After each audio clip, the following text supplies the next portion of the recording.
Good morning if you're there. Picture's not as good as it usually is with that little camera I've got in my office, but I'm at home now from the dining room. So if you're there, go ahead and put your name in so I can keep a record for those that are on financial aid.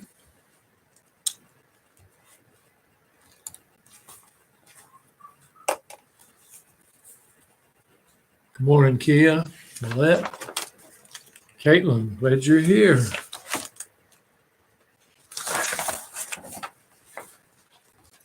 Hi, Nicholas. Okay, today's the 7th. Let's try that test out. I sent it out to everybody. There's no password there. So hopefully you got into it and were able to answer those questions.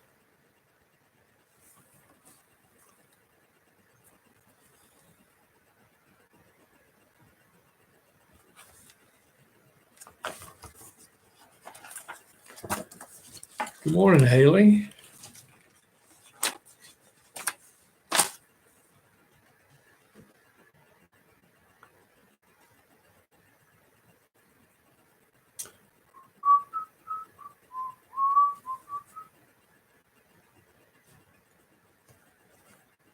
Morning, Teresa.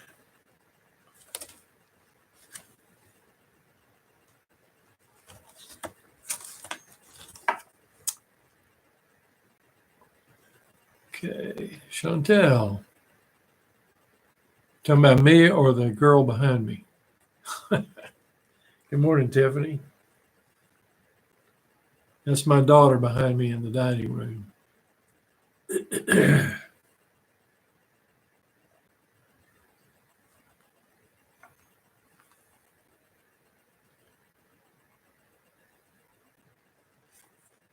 See what he's here. Morning, Jalen. Hope that jaw's getting a little better. Hi, Jessica.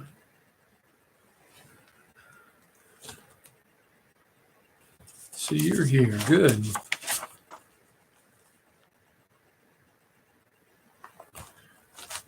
How's the audio coming through? Is it pretty steady? Maybe we'll have a good morning this time. Hi, Ty.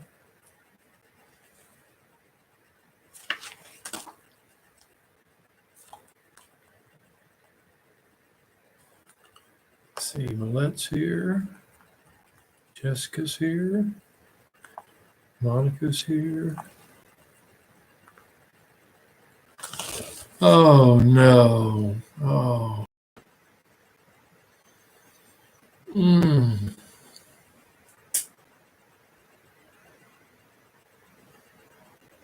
It's because everybody in America is using the internet and just loading it up.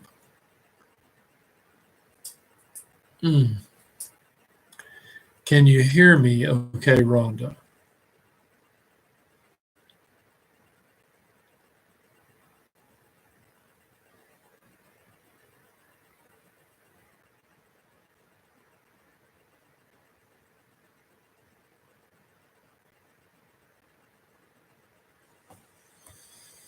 Okay, that's good. Oh, that's good. I'm glad the audio is at least coming through. Let's see, Jayla. Good morning, Lindrea.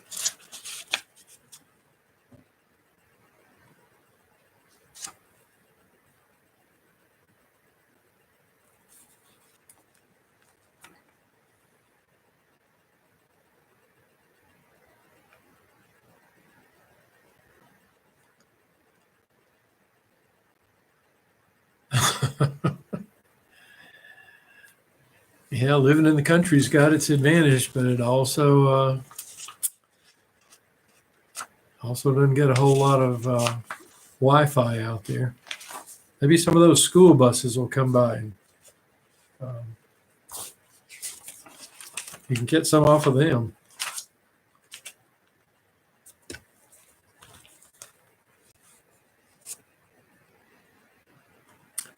Asada, are you out there?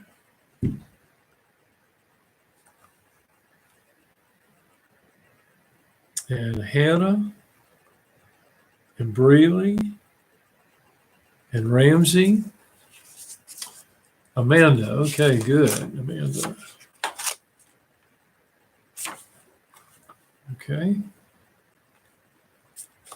Got Tiffany.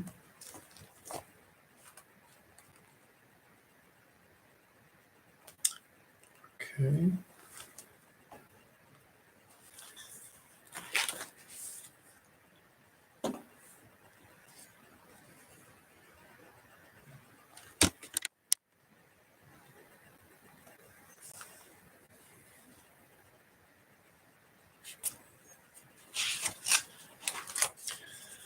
I put on a new test on your D2L. No password is necessary for it, just a couple of crazy questions. If you can get into that, then you should be able to get into the exam on Thursday morning.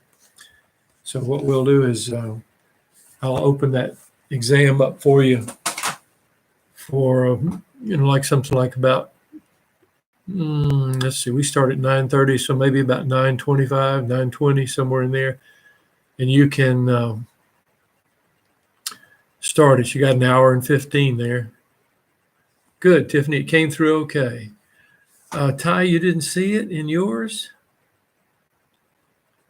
Because I sent the email out to everybody. It's one of those mass email things.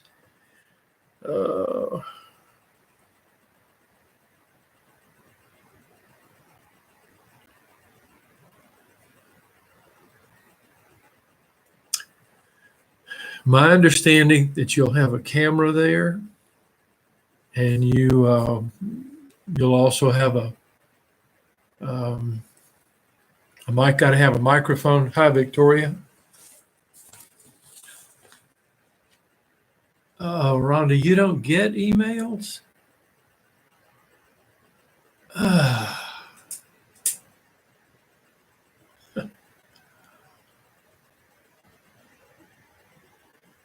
I don't know what to say. I have no idea what to say.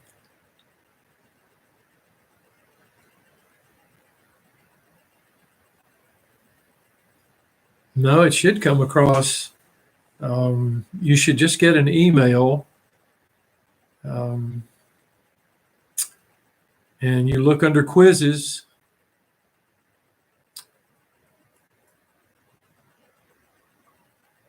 Well, I guess the test that I gave you, just to see if you could get into it and take it. Hi, Joyce. Maybe that wasn't turned on right. I'll have to ask some questions.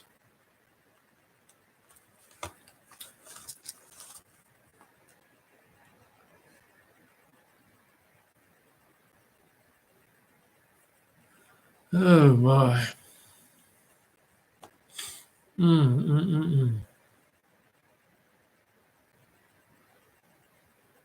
Ty, go into D2L and check under quizzes.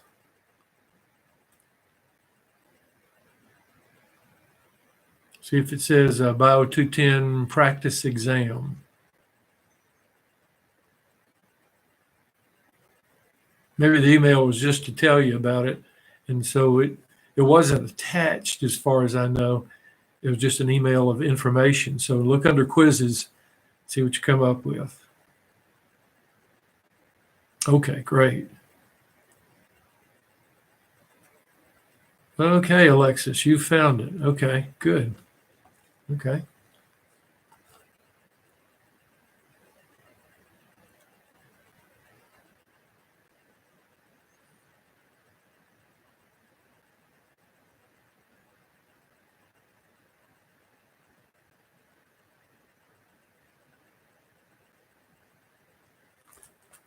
That is real. Punch the right button, and of course, I've been sending emails now for about 10 years.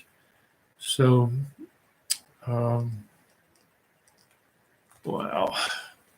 Hi, Asada. Okay.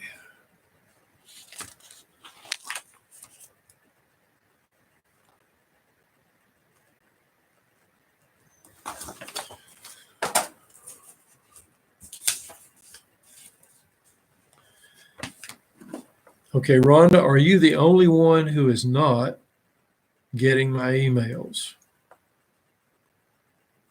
Anybody else not receiving my emails?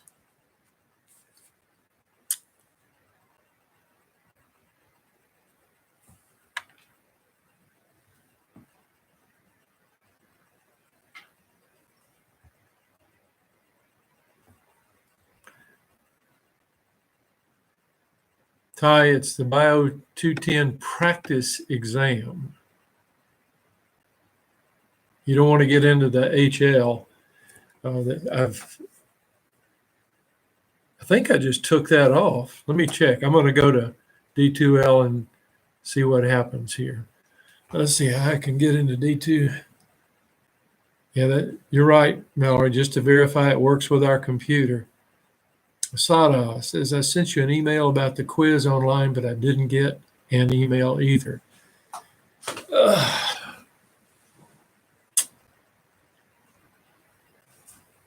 Thank you.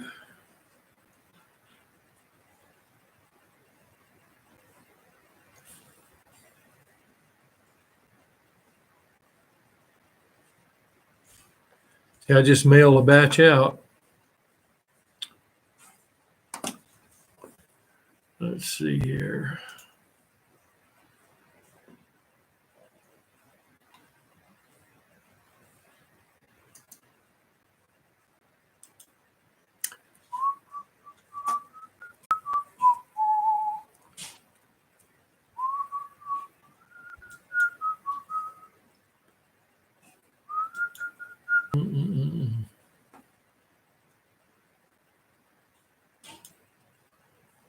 You can probably still hear me, and I'm in D2L now. I'm looking at section 9, and I'm clicking on quizzes. And of course, you see current quizzes, but there's nothing there. And you come down to, okay, there's the practice quiz. Now, you see the HL practice quiz. And then you see the Bio 210 practice quiz below it.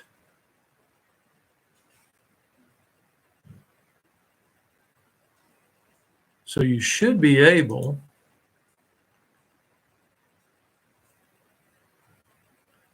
see you should be able to get into the HL practice quiz. Let's see if I click on that.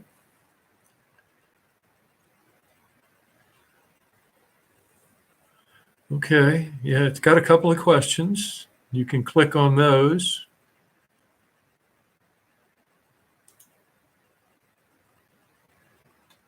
Yeah, I'm getting into, yeah, you can do the second question too.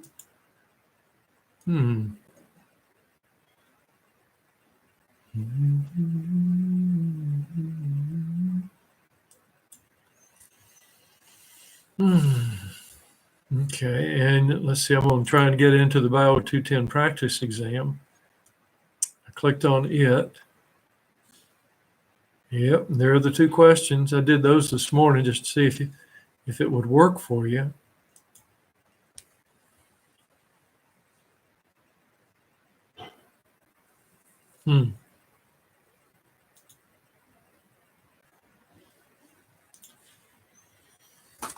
Well, I got into 9. I could see the HL practice quiz and got into that.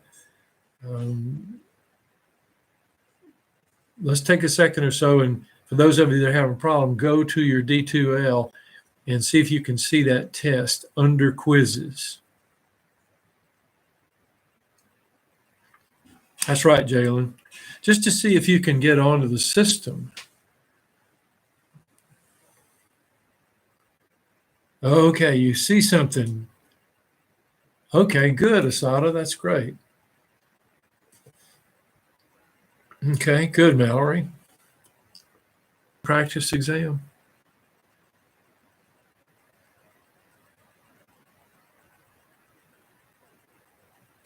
Good, okay. Click on it and see if you don't get a couple of questions there and answer it. just take a second to do that. We might as well get this thing done today because, hopefully Thursday we can actually be into the test. Let's see if we can knock it out.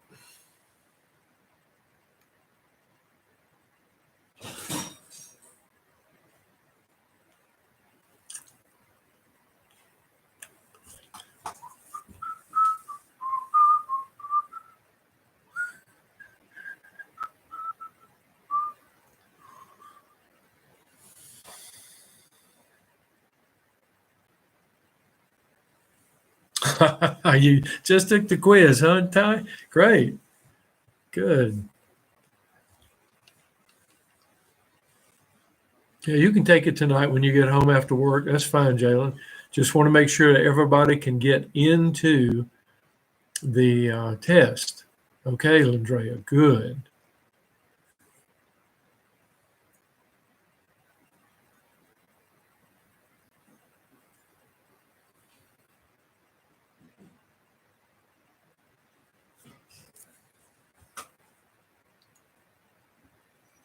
Rhonda, tell me if you can get into that Bio 210 practice exam.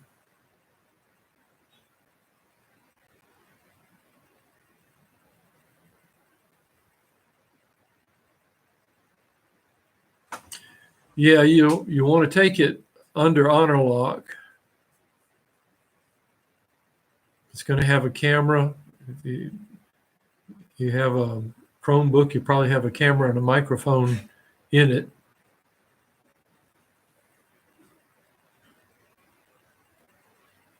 So yeah, you want to do that honor lock thing.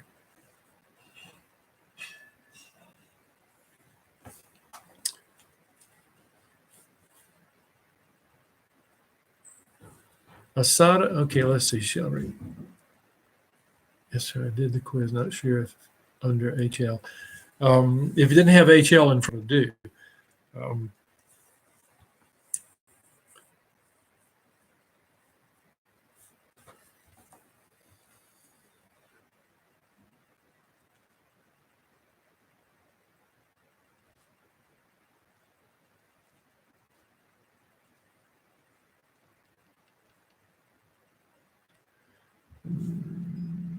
$9.25.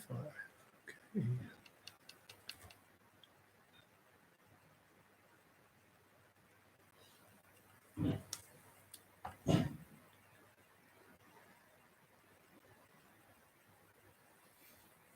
I will make a couple of calls when we get through here and see what you have to do on your end.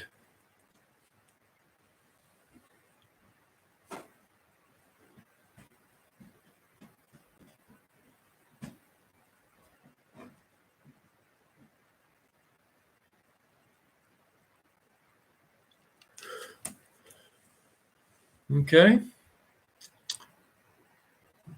Well, let's see if we can get a little bit further into, let's see here, into chapter 11. I think the last thing we talked about was those neuroglia. Did we actually get to talk about the oligodendrocyte and the microglia and so forth?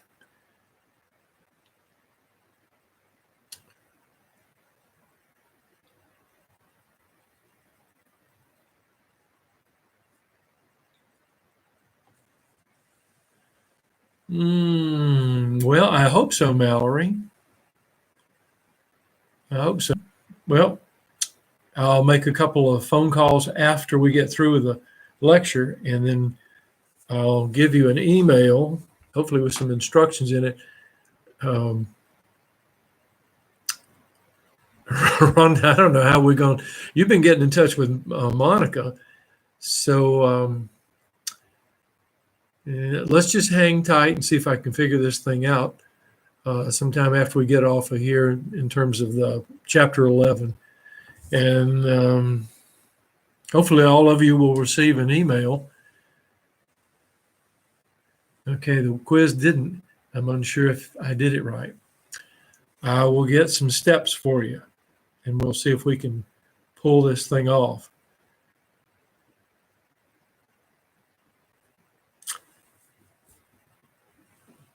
Just a frustrating few months, isn't it?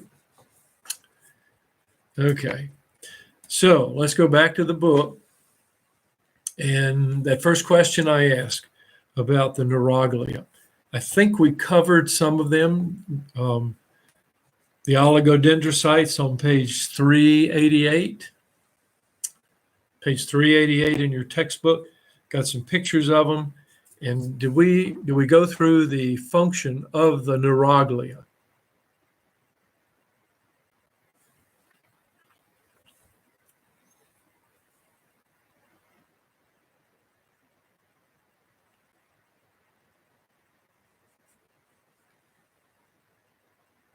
You're welcome, Tiffany.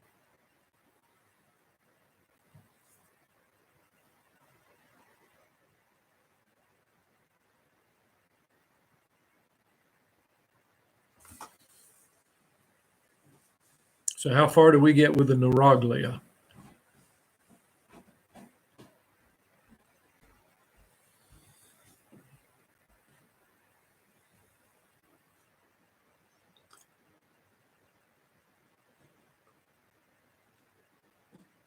We did get there. We did do the neuroglia. So do you have some information about the Schwann cell?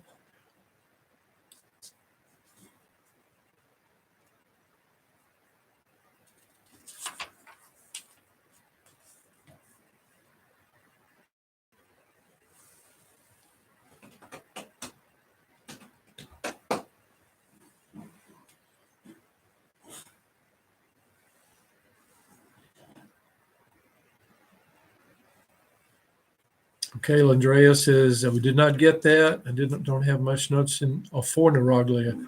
Nothing on the Schwann cell. Okay, what was the last thing we talked about then? Was it just the structure of the neuron, the axon, the telodendria, the dendrites, and so forth, the various organelles that are within the cell?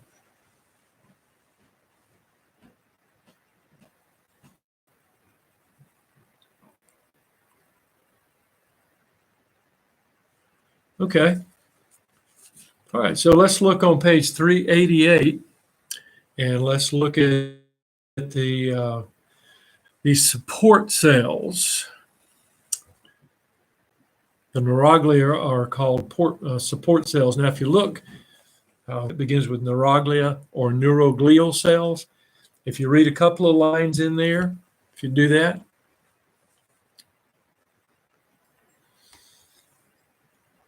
and you see there's a word in there that's GLIA, and so you can see that means glue. So you get this picture that these cells are having some function holding things together. So is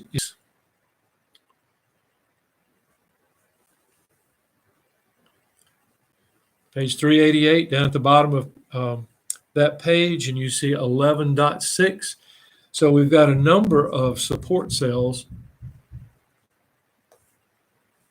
Number of support cells I want you to be familiar with. So you look down at that picture there, and you see the first one is called an astrocyte.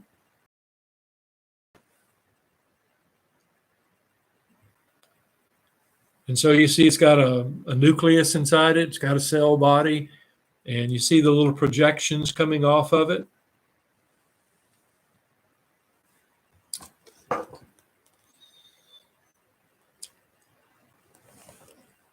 Kind of looks like a starfish, or some of you might think of a spider or something like that. But as you look at the bottom, you see what functions that astrocyte is involved in.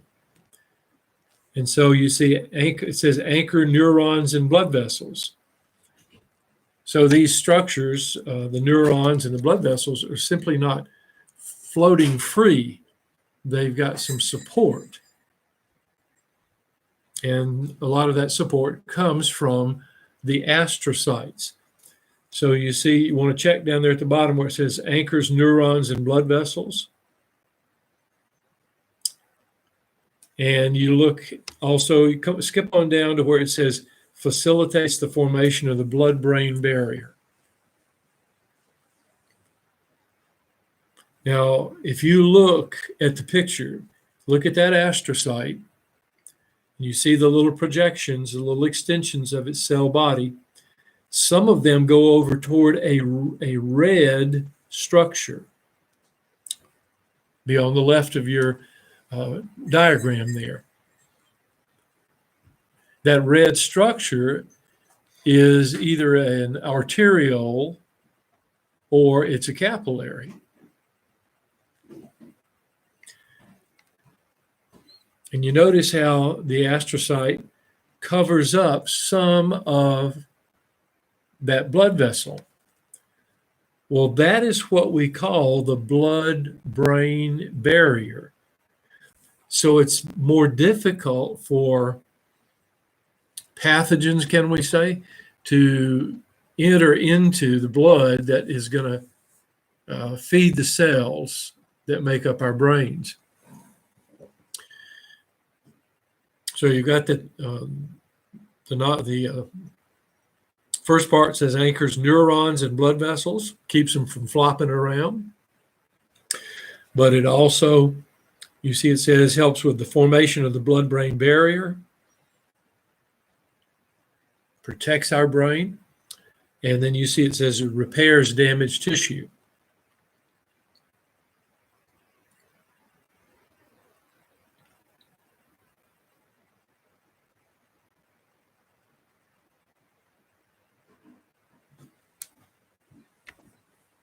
So those are three functions that you want to be aware of the astrocyte. Everybody comfortable with that?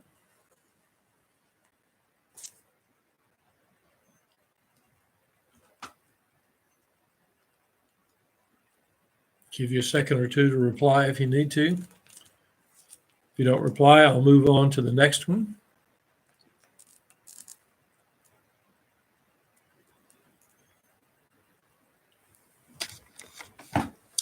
Okay, you move to your right and you see this long word, oligodendrocyte.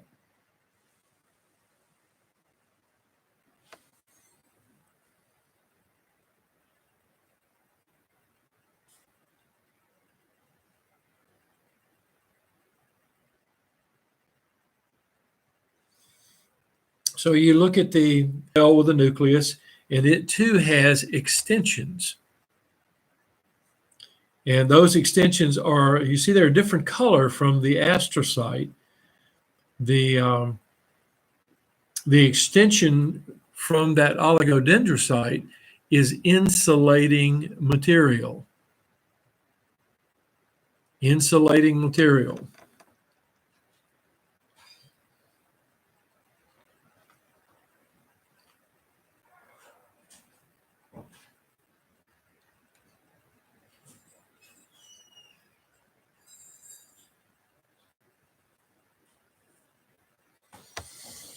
So where you see those extensions wrapping around the axon of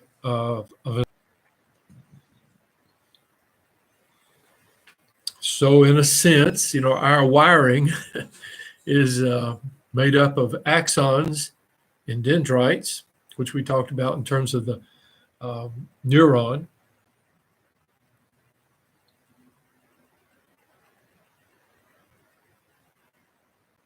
And so that helps with the transmission of the message, the electrical message that's traveling all through our body. Even as I scratch a little itch on my face there, electricity is going on through my body. It's not impulse or whatever that goes through the nerves and then it gets into the muscle. So you see it says it myelinates certain axons in the central nervous system. And where's the central nervous system? If somebody were to ask you, say, where's the central nervous system? What would you tell them?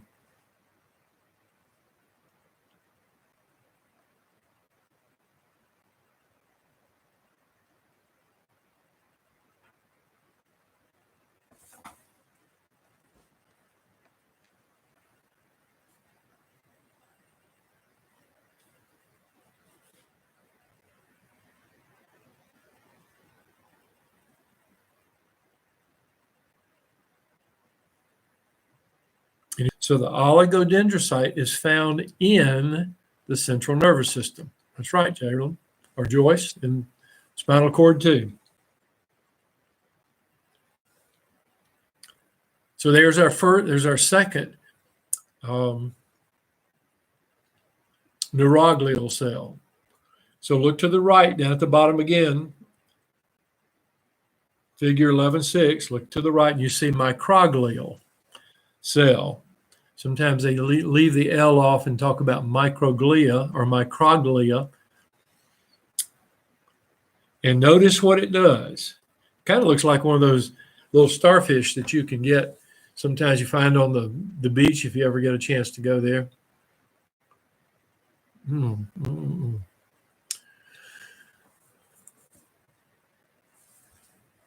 Okay, let's see. Ty.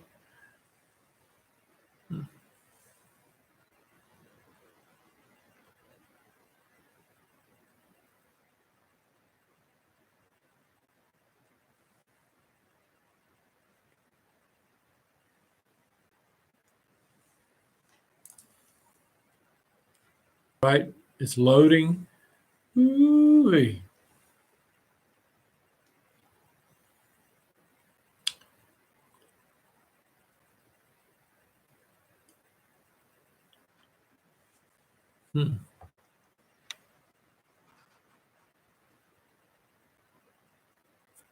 Riley, I didn't see your name up there. How nice to know you're there.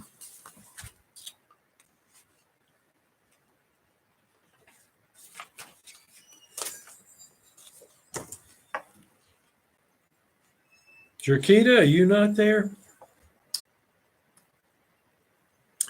Yeah, I hope that's possible, Tiffany. I hope that will be okay to do that. Yeah, I'm glad. Well, I'm glad you said something, Riley. So you're present. That's good. I guess you're in PJs with your cup of coffee, right? And I'm in a T-shirt with a cup of something to drink. So,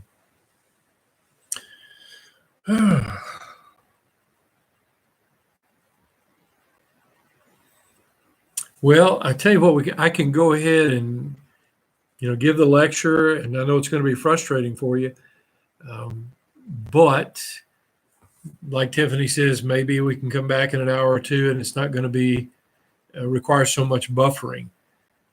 At this point, I have no idea how to do anything on that.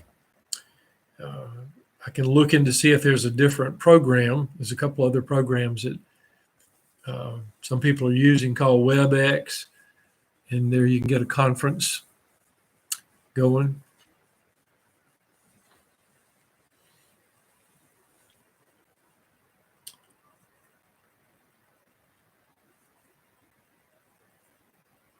I might be able to type up a sort of a skeleton of what I'm going over, and maybe that will help you. So I'm going to go ahead. Microglia are phagocytic. If you were to pull out some spinal fluid,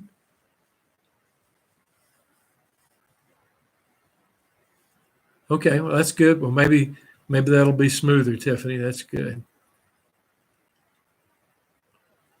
Zoom and virtual classroom from D2L. Well, I can ask about that. Let me write that down. One of the challenges with Zoom is they'll let you have 40 minutes. I have no idea how to get there. I'll have to call and ask. It was really slow. And of course, that's because there's so many people on it. And so how about that? Okay, well, I can ask that question, Asada, for Zoom. You have to wonder when would be the best time to do that. All these, gosh, you got elementary schools and so forth and all that. Still only giving Brandon 40 minutes. Okay.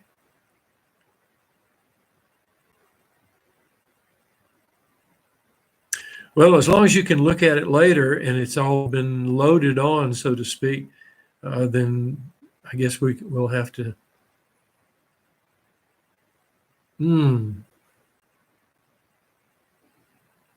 Okay. Well, have to look into that and see.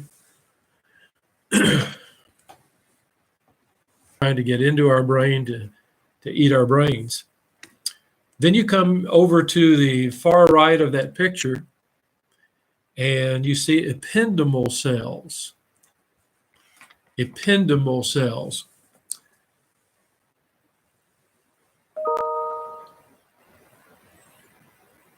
I'm not sure what that little noise was for.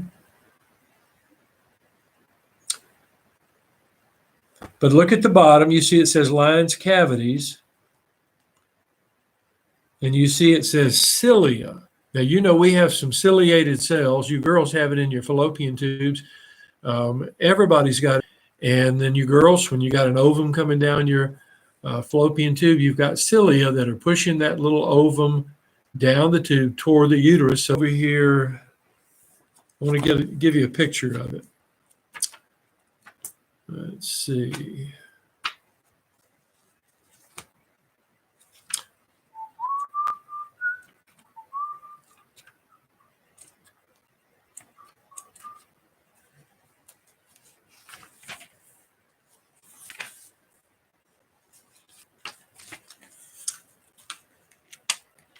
Hang tight, see if I can find what I'm looking for.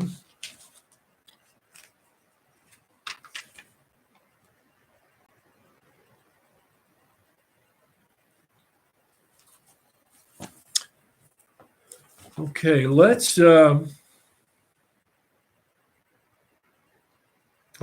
to page 445.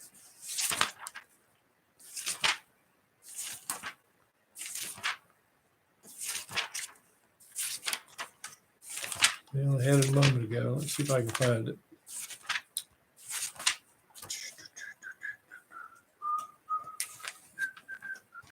Look on page 445.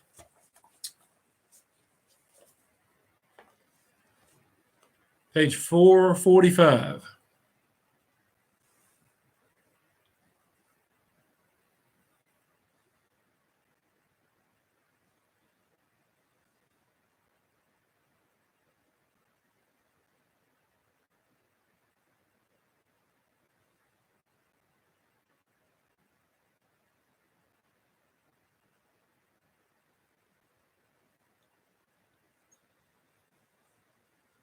We're looking at figure 1219.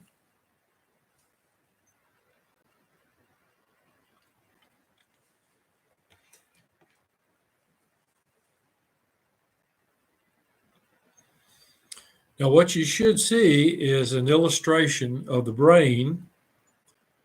The brown is the outer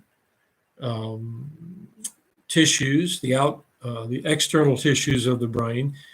And as you look at the sort of greenish blue structures, you see how curved they are? And right in the middle, you see it kind of looks like a bird head with an eye and so forth, and a little beak on the end. And then you see this skinny structure going down toward the spinal cord. They call it the central canal of the spinal cord. The reason I'm getting you to look at that is those are cavities within the brain.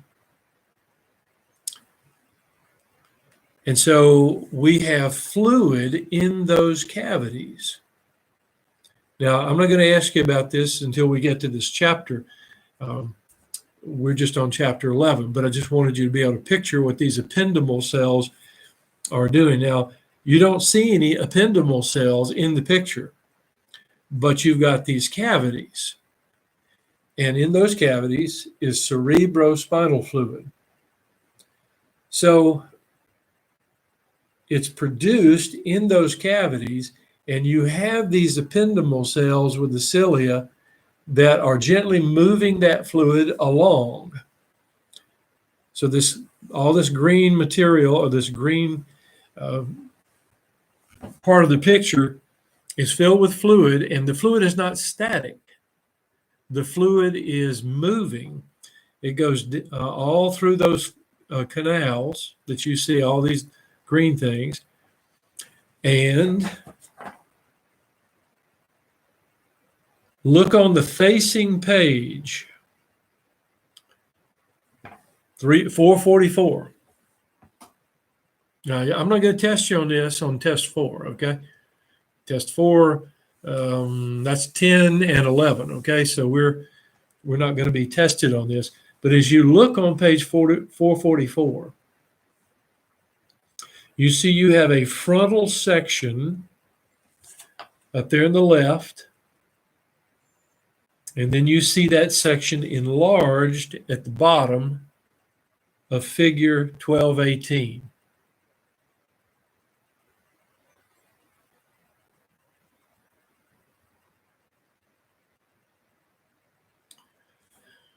As you look at the picture, I want you to look on the right side of that picture, and then you see arachnoid matter, and you see subarachnoid space. Now, we're getting a little bit into the membranes around the brain. I'm not going to ask you anything about them, but you see where the space is. That container that has fluid. The fluid gives us protection. That's just one thing it does. But the reason it's moving is because you've got those ependymal cells that are pushing the fluid along, and so it makes the fluid move around the brain. And we're not going to get into how it returns and so forth until later.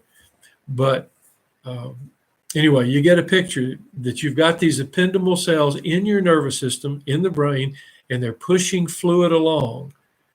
And that fluid is supporting our brains. That's why we can do crazy things like bang our head against the wall and we still come away okay. It's sort of a shock absorber for us.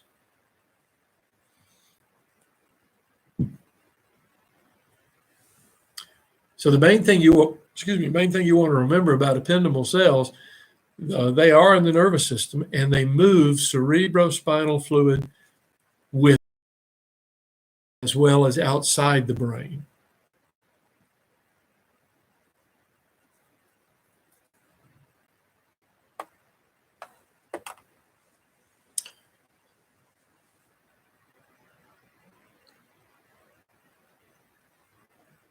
Okay with that? So let's look on page 389. Come back to 389.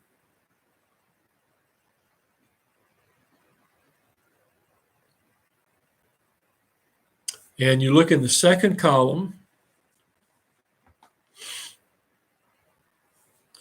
and you see the heading that says neuroglia in the PNS. So the cells that we were previously talking about are in the CNS.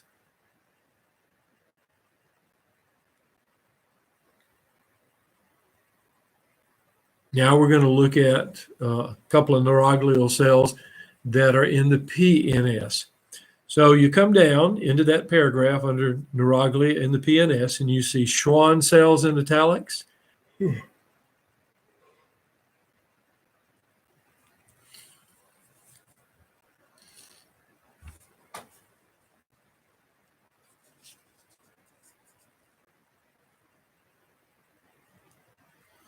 So as you look at Schwann cells, you see, you come down to the next paragraph, it says larger axons of the PNS, that's peripheral, are also covered with myelin that has structural and functional properties nearly identical to those of the myelin sheath in the CNS.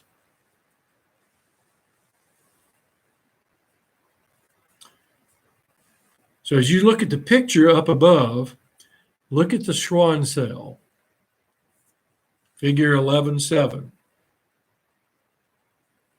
You see that cell is built differently from the oligodendrocyte in the CNS.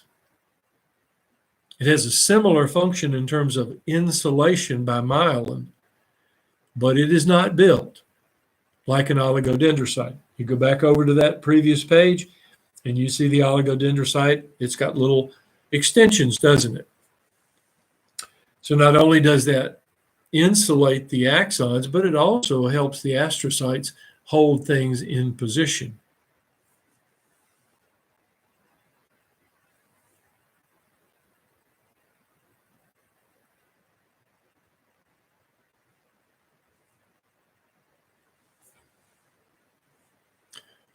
So that's going to be its main function. As a matter of fact, if you'll look over on the next page, look on page 390.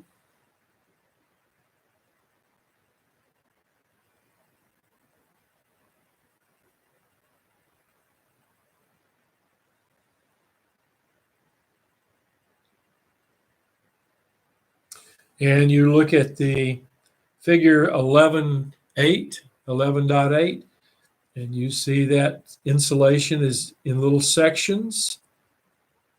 They call those sections where the myelin goes around the axon the internode, and then the little breaks. The little breaks in the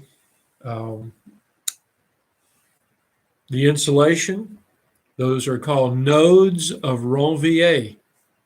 So you look to the right of that picture up top, on the left, you see nodes of Ranvier, and you see also a pointer going to the Schwann cell.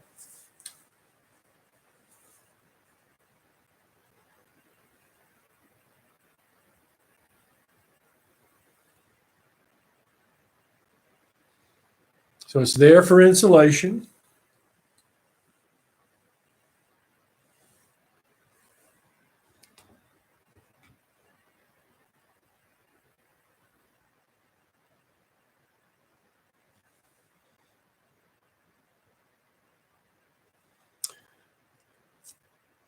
Now, as you look on page 390, we discussed, see it's in that first paragraph, you see the word myelin sheath. You see sheath on the left, and you have myelin before it. Now, notice it says myelin is composed of repeating layers of the plasma membrane of the neuroglial cell. So it's really a plasma membrane that insulates the axon of a neuron. But it's by another cell. It's not the neuron's phospholipid bilayer. It's another cell that wraps around the axon. And you see it says it's made of phospholipids, lipids, and other proteins.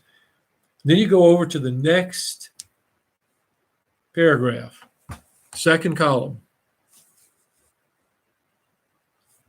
Look at the movement of ions. It's not just electrons that are maybe moving, as in the case of our electricity in our house, but it's actually ions. Can you think right off the top of your head of some examples of ions with which you have been associated with in this class? I can think of 3 right off the top of my head, and there are others.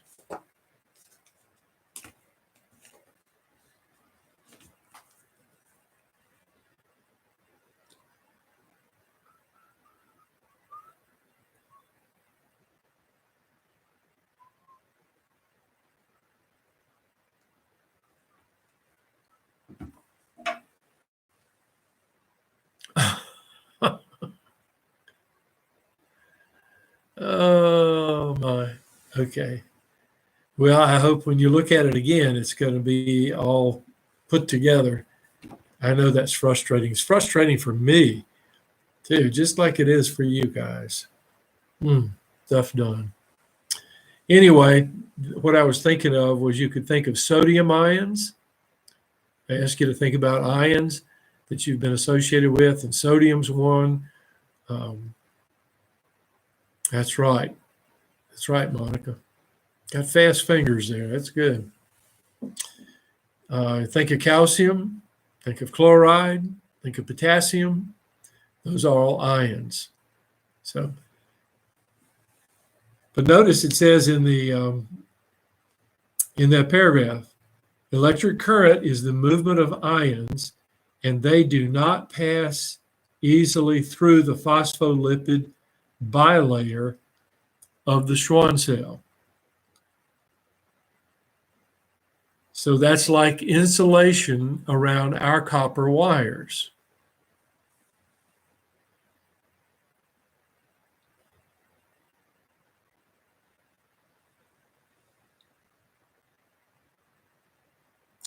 So there's a reason for that, and we'll get to it a little bit later.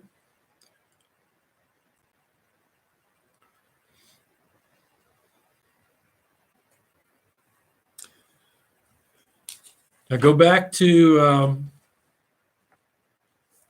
page 389.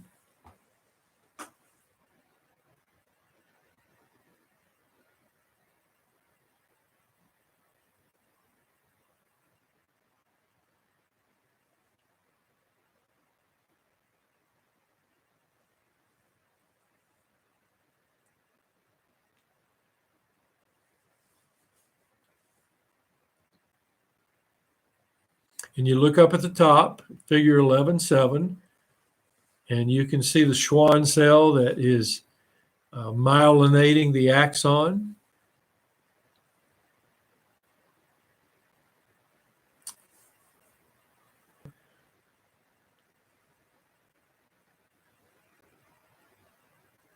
Called satellite cells. So come down in that second column under neuroglia in the PNS, come down to where you see satellite cells. And you can see they surround the cell bodies of the neurons in the PNS.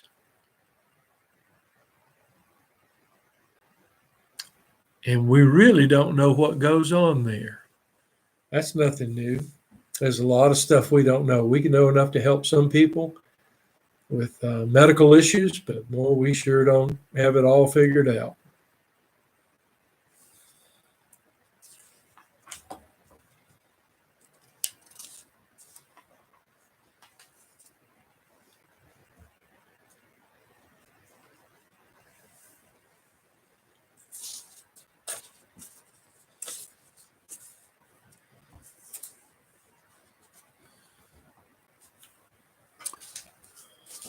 Let's see where I put that.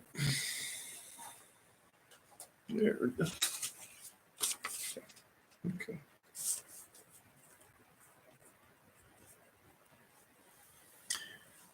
Well, I know you must be thoroughly confused by this at this point.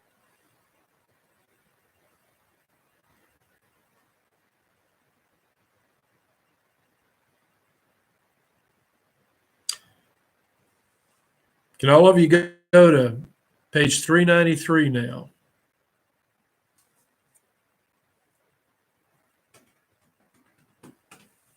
Page 393, second column. Okay, I hope you're there. Page 393, second column, and you come down to some physiology that we want to talk a little bit about, called Principles of Electrophysiology.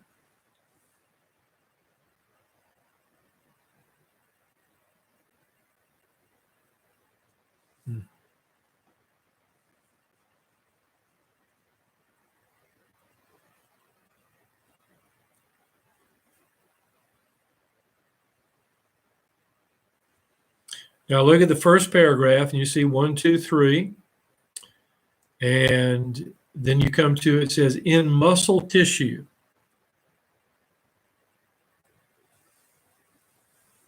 In the muscle tissue chapter, you are introduced to some of the concepts, excuse me, of electrophysiology.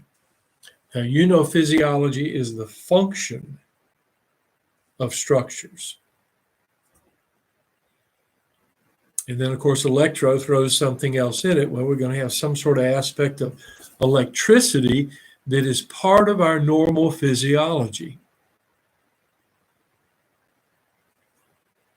And you see they call it the concepts of electrophysiology. And notice it says, the branch of physiology that studies electrical changes across the plasma membrane. electrical changes across the plasma membrane.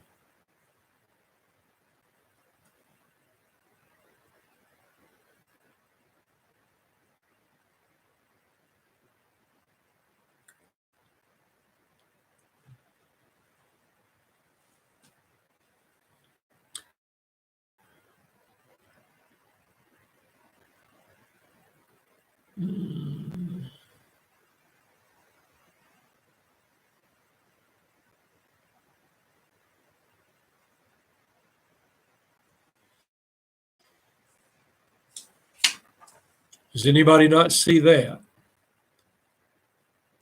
Electrical changes across the plasma membrane. Is there anyone who doesn't see what I'm asking you to see?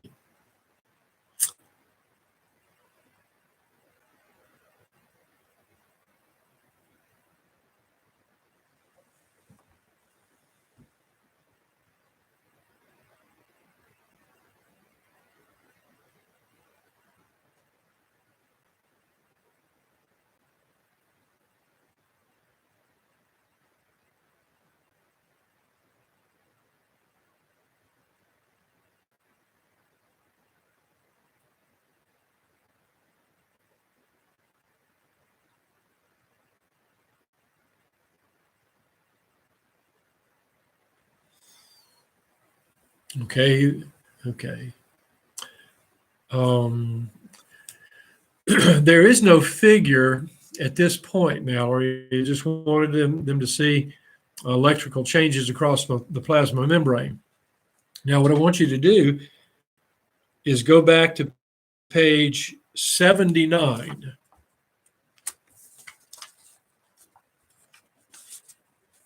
Go back to page 79.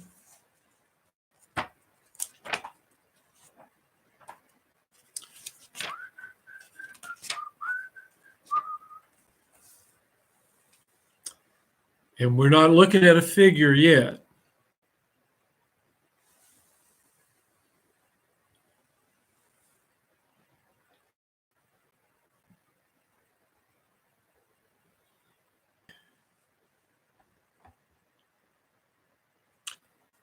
All of you have a car, battery in it, and you may have a flashlight in there in case you're stopped somewhere in the dark or whatever, and you got a light, and you can at least see maybe where to walk or whatever.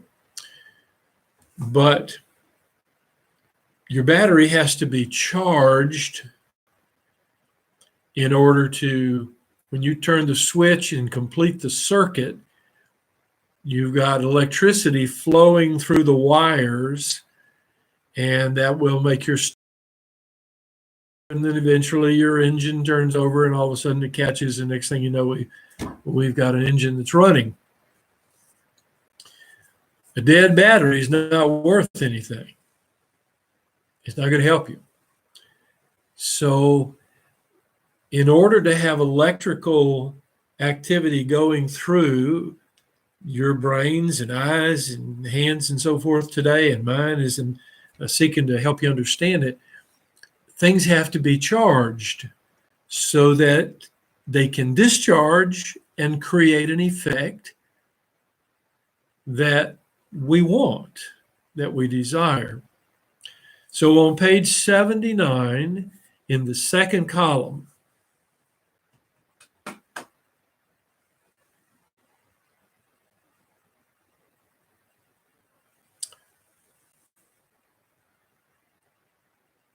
come down to, let's come down to primary export. We got just about 5 minutes left or so. But you remember passive transport, which requires no energy. Remember that if you had a container and you had a semi-permeable membrane in the middle and you had 10% glucose over here and 3% glucose over here, if the semi-permeable membrane would allow glucose to go through, then glucose would go to the side with the 3%, and so you would have it balance out. because of a gradient. Remember what a gradient is. That's where we have a difference in concentrations of, in our case, solutes, or as we're going to get into, ions. So you have a gradient, got more over here. You open the door and the ions are going to move to where there are fewer of them so that you get this balance. Everything tries to even out. Of course, if they even out in us, well, we're dead. So you have to have mechanisms to charge things up. So on page 79, one of the ways that we charge our nervous system is through what we call primary active transport. Now, when you hear that, active transport, you certainly think of energy being spent. It's being spent while you are getting frustrated trying to catch my words through the system. You're trying to write down pieces of words and little fragments of sentences. And no doubt some of you are getting upset, just like I am. How can I overcome this thing and make it run more smoothly? So come down to the third paragraph under transport pump in the body is don't worry about the names for these pumps. I'm not going to get into all of that, but you've heard about the sodium-potassium pump.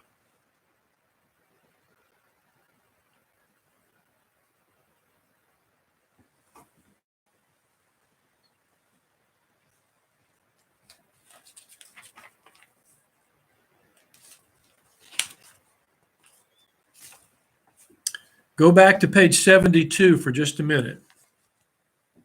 Page 72 for just a minute.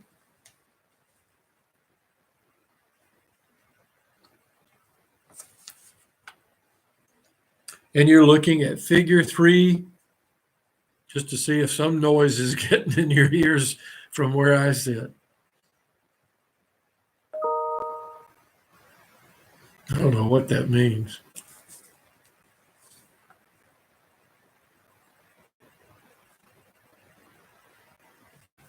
What do you see in figure 3.4?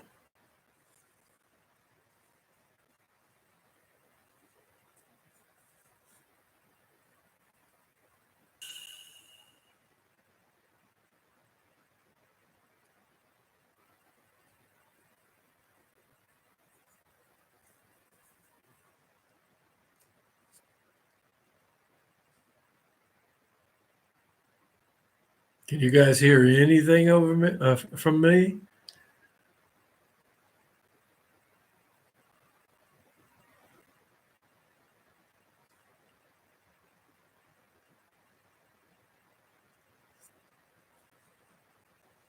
That'd be a horrible transmission.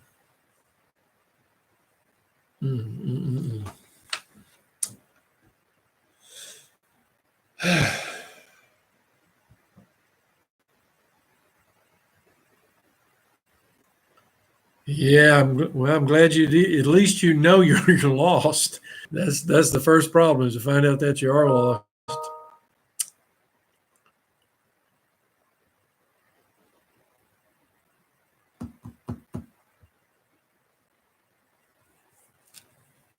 Okay, good. That's good, Lindrea. Those purple structures are proteins that play a role in the sodium-potassium pump. I'm going to go ahead and say this. We're just about out of time here. But I want you to picture, if you would, back on page 80.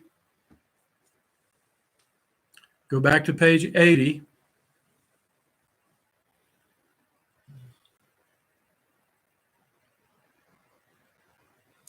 And you see some of these purple proteins that transit across the cell membrane. And the sodium-potassium pump is being illustrated there. The sodium-potassium pump kicks out from the inside of the cell, kicks out sodium ions into the extracellular fluid, but it kicks in some potassium ions into the cytoplasm. It's doing that all day long. It's charging the neurons in our system. Just like you got to have a charged battery. And one of the things you probably don't know is you got an alternator that helps to run the car and charge your battery.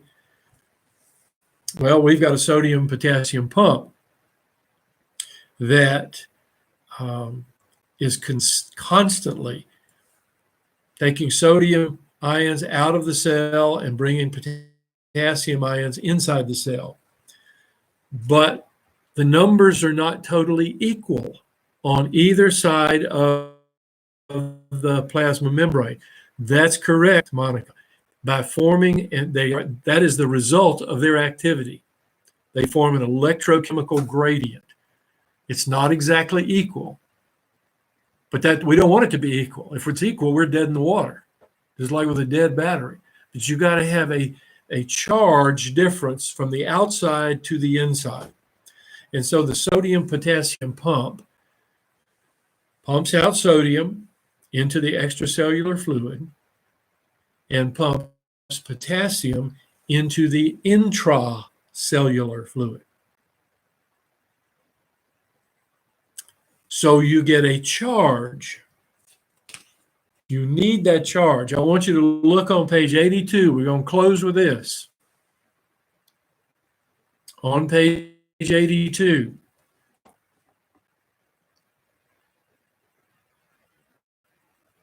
Page 82. I hope that I'm saying it 3 times, hoping it'll get through and you'll recognize where I want you to go. On page 82, there is a column, the first column, and there is a picture in there of a cell membrane, and you see pluses on the outside and negatives on the inside.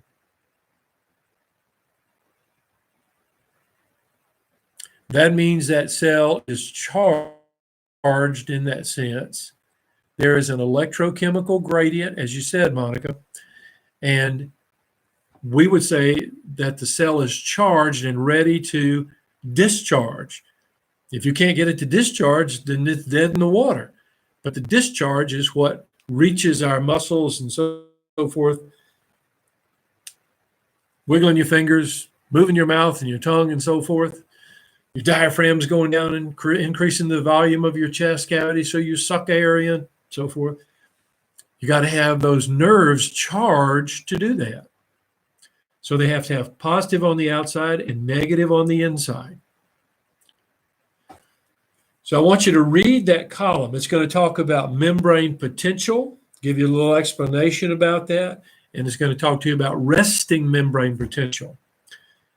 So as you have been listening frustratingly with the technology we have, some parts of your there are charged and ready to discharge to cause muscle contraction. You don't have the ability to discharge something, it's dead in the water. Okay, well, I'm going to close off at this moment. Make sure you read that column on page 82. And I'm going to make some phone calls and see what we can do about some of you not receiving emails.